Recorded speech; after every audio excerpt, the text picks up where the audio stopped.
একটি পাখির ডেলিভারিতে সমস্যা হচ্ছিল, তো মেয়েটি সময় মতো দেখে পাখিটির একটু হেল্প করে, নাহলে হয়তো পাখিটি মারাই যেত। তো সেখান থেকে একটি ছোট্ট ডিম বেরোয় এবং ডিমটা দেখে সে বুঝতে পারলো যে এই ডিমটা সুস্থ থাকবে। তো কিছুদিন সেই পাখিটি টিয়া পাখিটির কাছে থাকার পর ডিমটা আস্তে আস্তে ফাটতে শুরু করে এবং মেয়েটি টুথপিক দিয়ে আস্তে আস্তে এটি বাচ্চা বার করে। কিন্তু বাচ্চাটি একদম চোখ তো ফোটেই নে, সে কিছু খেতেও পারছিল না এবং ঠিকমতো হাঁটতেও পারছিল না। তো মেয়েটি তাকে একটু জল খাওয়ায়, জল খাওয়ানোর পর তারপর তাকে দেখে সে একদম ছোট্ট একদম বাচ্চা, তো কিছু খাবার খাওয়ানোর চেষ্টা করে কিন্তু সে অল্প খায়। তারপর তাকে আস্তে আস্তে বড় হতে মেয়েটি দেখে, মেয়েটি আস্তে আস্তে তাকে বড় করে তুলতে থাকে। আস্তে আস্তে তার গায়ে একটু একটু পালক জন্মাতে থাকে। তো প্রতিদিন যত দিন যাচ্ছে সে আস্তে আস্তে বড় হতে থাকছে এবং আস্তে আস্তে বড় হওয়ার পর তার চোখ ফোটে এবং তাকে খাবার দেওয়া শুরু করে মেয়েটি।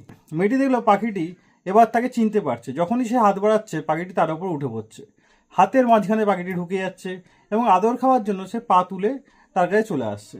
সে তাকে খুব আদর করতো এবং বাইরে যখন যেত পাখিটিকে সঙ্গে নিয়ে যেত।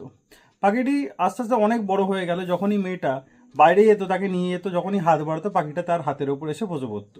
পাখিটিকে অনেক মানুষের ভাষা সে শিখিয়েছিল। মেয়েটি যখনই ঘুম থেকে উঠতো না, পাখিটি তার কাছে এসে বড়বড় করতে থাকতো। তখন মেয়েটির মনে হতো তার মা তার কাছে এসে ডাকছে।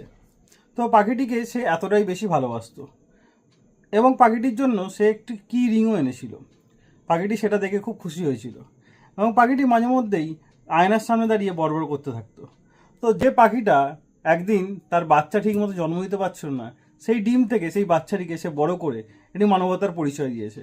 যদি সে ঠিক সময় সেই পাখিটিকে না দেখতো, তাহলে হয়তো পাখিটিও বাঁচত না এবং ডিম থেকে এই যে বাচ্চাটি বেরিয়েছে যাকে সে বড় করেছে সেও হয়তো বাঁচত না। যে প্রাণীটা একদিন ডেলিভারির সময় ফেঁসে গেছিল তাকে এই মেয়েটি বাঁচিয়েছে এবং বাঁচিয়ে সে সব থেকে প্রিয় বন্ধু তার জীবনের পেয়েছে। শুধু এই পাখিটি তার পোষ্য ছিল না, তার জীবনের একটি অংশ ছিল। তো ভিডিওটি ভালো লাগলে অবশ্যই লাইক করে শেয়ার করে দেবেন।